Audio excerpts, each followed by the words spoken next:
आंवला सिंचनी नवमी की व्रत कथा। हरे कृष्णा, राधे राधे। आ गई हूँ आप सब लोगों के सामने नई कहानी लेकर। आपको पता ही है कार्तिक मास लगा हुआ है और कार्तिक मास में आंवला सिंचनी नवमी का व्रत आता है। आपकी बार 2022 में यह व्रत 2 नवंबर को पड़ रहा है। 2 नवंबर को आंवला सिंचनी नवमी है। अब मैं इसकी कथा सुनाती हूँ। एक राजा था, उसे प्रण था, वह रोज 1.25 मन आंवले का दान करके ही खाना खाता था। इससे उसका नाम आंवलीय राजा पड़ गया था। एक दिन उसके बेटे बहू ने सोचा, इतने सारे आंवले रोजाना दान करते हैं, इस प्रकार तो एक दिन सारा ही खजाना खाली हो जाएगा। इसीलिए बेटे ने राजा से कहा कि उसे इस तरह दान करना बंद कर देना चाहिए। बेटे की बात सुनकर राजा को बहुत ही दुख हुआ और राजा रानी महल छोड़कर बियाबान जंगल में जाकर बैठ गए। राजा रानी आंवले का दान नहीं कर पाई और प्रण के कारण उन्होंने कुछ खाया भी नहीं।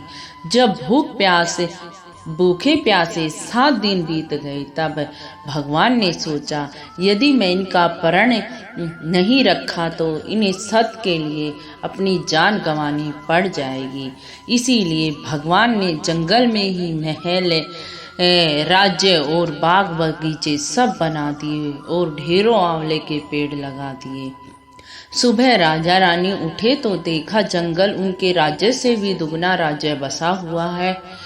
राजा रानी से कहने लगे, रानी देख, आओ नहा धोकर आंवले का दान करते हैं, फिर भोजन करेंगे।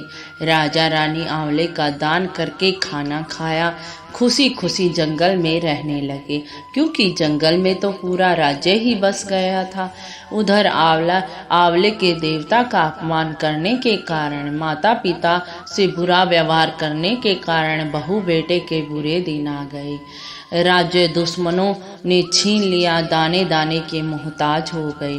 काम ढूंढते ढूंढते अपने ही पिता के राज्य में आ पहुँचे।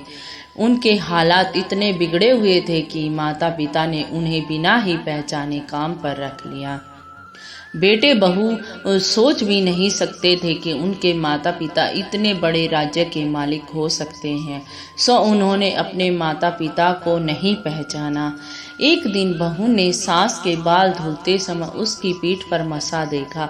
उसने यह सोचकर रोना आने लगा कि ऐसा ही मसा मेरी सास के भी था। हमने ये सोचकर उन्हें आंवले के दान को रोका था कि हमारा धन नष्ट हो जाएगा। आज वे लोग न जाने कहाँ होंगे। यह सोचकर बहू को रोना आने लगा। आंसू टपक टपक के सास की पीठ पर गिरने लगे। रानी तुरंत पलट कर देखा कि पूछा, तू क्यों रो रही है? उसने बताया कि मेरी सास की पीठ पर भी आपके जैसा मसा था।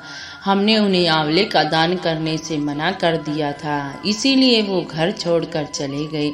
तब रानी ने उन्हें पहचान लिया, सारा हाल पूछा और अपना हाल बताया। अपने बेटे बहू को समझाया कि दान करने से धन की कमी नहीं होती, बल्कि धन बढ़ता है।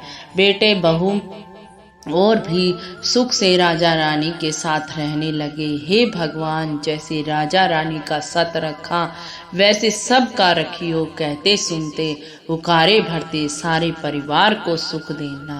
जयकारा विष्णु भगवान की जय हो। आंवला सिंचनी नवमी की यहीं पर कथा समाप्त हो जाती है।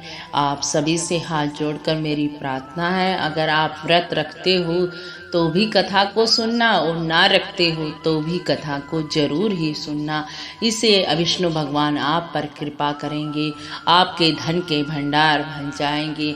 आप जितना हो सके आंवले का दान करें या आंवले के पेड़ के नीचे किसी भी ब्राह्मण को दान दी, जो आपकी श्रद्धा हो। चलती हूँ, राधे राधे। जोर से जयकारा लगा देते हैं एक बार।